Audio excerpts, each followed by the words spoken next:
Pilipinas. Narito ang special coverage ng ikalawang bahagi ng Trillion Peso March dito sa Quirino Grandstand, Ermita, Manila. Ayon sa Philippine National Police, naka-standby na ang kanilang mga personnel at kagamitan para sa full deployment bukas dahil sa inaasahang malaking pagtitipon ng mga rallyista.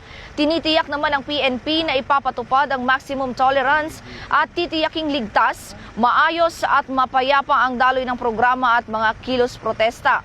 Pinapayuhan naman ang publiko na umiwas muna sa Quirino Grandstand, Rojas Boulevard at mga karatig kalsada at sundin ang mga abiso ng pulisya upang maiwasan ang abala sa biyahe.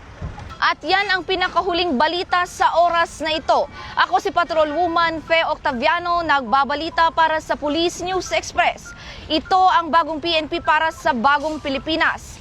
Serbisyong mabilis, tapat at nararamdaman.